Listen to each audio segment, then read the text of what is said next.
hoje para falar sobre a redução da maioridade penal. Para dar início ao nosso debate, aqui temos uma caixinha com vários temas a respeito disso. Então, vamos começar.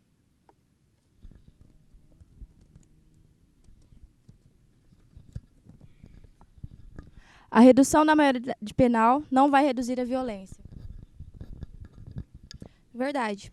Prova disso é a Lei Maria da Penha, que já está há tantos anos sendo aplicada hoje no Brasil, e nem por isso houve uma redução considerável de violência contra as mulheres, muito pelo contrário. A cada ano essa violência só tem aumentado. E não reduz a violência porque hoje você fala assim, mas são usados jovens de 16 anos, de 17 anos para assumir um crime que alguém cometeu, um maior de idade cometeu. Se a maioridade for reduzida para 16 anos, ele vai começar a usar o de 15, o de 14, e isso é um ciclo vicioso e não reduz mesmo, de fato. Em outros estados, como os Estados Unidos, eles não têm, alguns estados dentro dos Estados Unidos não têm uma idade fixa. A partir do comportamento, é feita toda uma análise com aquelas crianças ou com aqueles adolescentes, e a partir daí que gera uma punição. Então, eu também compartilho dessa ideia, que não deveria ter idade. Reduzir. Hoje nós temos um sistema prisional, todo um sistema prisional para punir aquelas pessoas que cometem crimes. E o fato de, no nosso país, exatamente no nosso país, o sistema prisional que nós temos, funcionar, reduz a violência, reduz a prática de crimes. Os crimes, eles param de acontecer porque as pessoas param para pensar que se elas fizerem alguma coisa serão punidas. Esse não é um instinto de uma pessoa que comete crimes, né? Isso considerando que ela tem o intuito de praticar crimes. A violência, ela não se reduz desse modo. Eu acho que essa é uma medida que não é efetiva em relação à violência. Outra prova de que não vai haver uma redução da violência entra também essa lei do feminicídio, que veio, assim como a redução da maioridade penal, para atender muito mais um clamor da população, e que assim como a Lei Maria da Penha, daqui a uns anos vocês também vão ver que não houve nenhuma redução. Um homem não vai deixar de matar a sua esposa pensando numa pena maior que ele vai sofrer por conta da lei do feminicídio. É uma lei que veio só para acrescentar ao Código Penal, mas que infelizmente a nível social não vai mudar muita coisa. O problema do Brasil é social, não é penal. A proximidade de um parente ou amigo envolvido no crime pode influenciar na vida do jovem? Pode e influencia muitas, e não só a questão do parente, mas a amizade em geral, acho que influencia bastante, porque o jovem, já houve até um comentário do nosso amigo do Ed, aqui um pouco antes, falando sobre um parente ou um tio que está em casa, e não adianta o menino estar na escola, e na escola falar que aquilo ali é certo, e depois, na hora que ele está em casa, um parente, alguém mostrar, não é só falar, mas mostrar que tudo que ele viu na escola, numa palestra, ou onde quer que ele tenha visto essa informação, que não é por ali. Sim, a influência de parentes, assim, influencia muito a decisão dos jovens, mas também não é exatamente isso que influencia uma pessoa a fazer tal coisa, porque eu já ouvi alguns amigos que têm pais que são alcoólatras, tem mãe que, sei lá, fuma, essas coisas assim, mas nem por isso eles fazem isso. Então eu acho que não é apenas a influência que pode levar a pessoa a isso. Bom, eu acho também que o jovem sempre está querendo uma coisa nova, inovar, mostrar assim para os amiguinhos que, poxa, eu fumo aquilo, eu sou melhor que vocês. Mas, tipo, ele nunca ele está se rebaixando naquele nível, assim, de usar droga, beber bebidas alcoólicas antes de ser maior e fumar, essas coisas. Educar é melhor e mais eficiente do que punir. E sempre foi. Eu faço um trabalho em colégios, então eu viajo pelo Brasil inteiro trabalhando dentro de colégio. E, às vezes, a gente vê o governo tem algumas medidas que não são eficazes. Por exemplo, é sempre mais fácil criar uma medida paliativa, é sempre mais fácil para eles, por exemplo, tirar um jovem do crime do que tentar fazer com que ele não entre. E é totalmente ao contrário. É muito aquela frase de que é melhor prevenir do que remediar, é válida para tudo, e principalmente numa situação dessa. Então, se você faz com que o jovem não entre na criminalidade, é bem mais eficaz do que depois tentar correr atrás, e a mesma coisa se aplica ao uso de drogas ou a coisas do tipo. Sempre é mais fácil educar, fazer com que ele não entre nesse mundo, enfim, do que tentar resgatar ele depois. É uma missão muito difícil e, na maioria das vezes, ineficaz. Vamos pegar 2 países como exemplo de que a educação ela é a força, né, motivadora para que a população não entre no crime. Primeiro, Finlândia. A educação é de excelente qualidade e a criminalidade lá é baixíssima. E a Suíça também. Tanto é que o maior número de prêmios Nobéis do mundo saem de lá. A educação é ótima e as cadeias lá estão fechando, porque não tem criminoso para ocupar as vagas nas celas que estão desocupadas lá. E alguns presídios, o governo está dando outra função, porque não tem quem colocar lá, entendeu?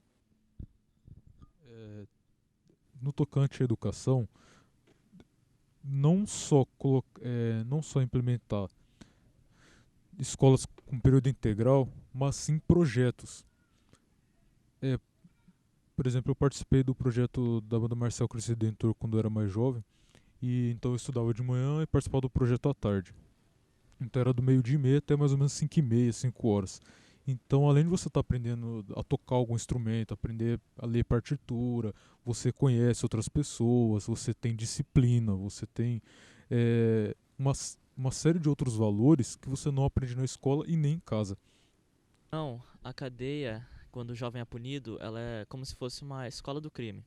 Porque ele vai entrar lá de tal modo e ele pode até aprender com as pessoas mais velhas que já estão presas há anos, e pode sair muito pior de como ele entrou. Eu acho que a reeducação, ainda precisa melhorar, mas a Fundação Casa, ela já trabalha com isso. O jovem, ele que cometeu um crime, ele vai ser reeducado, ele vai fazer projetos sociais, e como punição, não precisa, tem serviços públicos, como limpar parques ou outra punição, mas não uma punição tão pesada como a cadeia, que pode acabar sendo uma escola. Referente à punição, o ECA ele nos disponibiliza 6 tipos, né, de punições, tá? E entre uma delas está essa daí, a opção de fazer serviço voluntário para o Estado. Quando a gente fala dos problemas da educação hoje no Brasil, a gente, na maioria das vezes, coloca a culpa só no governo. O governo não dá uma educação de qualidade, o governo não. Mas e o que vem de casa? Porque se dentro de casa eu não tenho uma educação boa, uma base boa, não adianta eu ir para a escola e esperar que os professores façam tudo por mim e esperar que o Estado faça tudo por mim. Muitos desses adolescentes já saem de casa com uma visão errada das escolas. Os jovens hoje, eles não veem na educação a possibilidade de mudar a vida deles. Esse é um grande problema também a se enfrentar. Não é só do governo a culpa. A culpa também vem de casa, vem dos pais que não educam os filhos para ver a educação como algo que pode mudar a vida deles completamente. Então, muitos já vão para a escola simplesmente com aquele pensamento de que é o lugar horrível que meu pai e minha mãe me obrigam a ir todos os dias, e ponto. Então tem que ser discutido também, porque é fácil terceirizar a culpa. É fácil sempre colocar a culpa no governo, no sistema e na sociedade. É quase que um clichê do Brasil hoje. Também na questão da educação, ela tocou num ponto importante, não pode culpar fica querendo culpar o Estado e tudo mais. Só que também o Estado, de certa forma, é culpado porque esses pais têm que trabalhar o dia inteiro ou em turnos e não tem tempo para poder conversar com os filhos, não tem tempo para poder dar uma educação de qualidade para os filhos. Porque o que acontece na maioria que é a realidade hoje. O pai ou a mãe trabalham de turno de 8 horas, aí tem aquelas horas em tiner, porque ele tem que ter uma hora antes para ele pegar o ônibus, tem que ter uma hora depois para chegar em casa. Então, assim, ele se ausenta muito de casa. Quando chega, tá cansado, o filho às vezes já tá dormindo ou tá fazendo alguma tarefa, alguma coisa, ele não tem tempo e acaba prejudicando essa questão da educação. Lógico, isso daí não é 100% dos casos, porque também tem aqueles pais que realmente querem transferir essa educação para a escola ou para projetos, e o filho tá lá em casa, tá no computador ou tá querendo conversar, o pai e a mãe simplesmente não tem tempo para esses filhos, não querem conversar com eles. Eu ia só falar o que você falou logo depois que eu levantei a mão.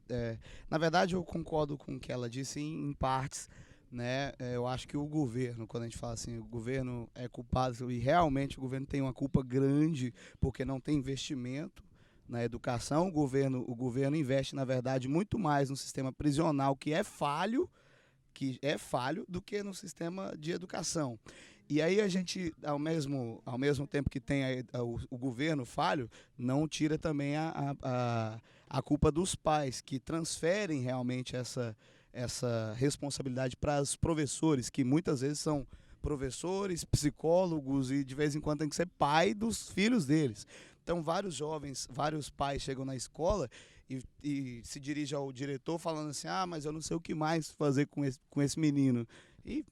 E aí, a escola vai saber, cara? Tipo, não existe isso.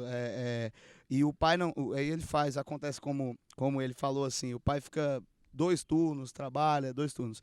Chega em casa, o filho tá dormindo. E quando ele tá no final de semana em casa, o pai prefere muito mais dar um celular pro filho do que dar atenção. E aí que vem o problema também. Então, a culpa vem dos dois lados. Eu acho que bem mais do que a gente imagina.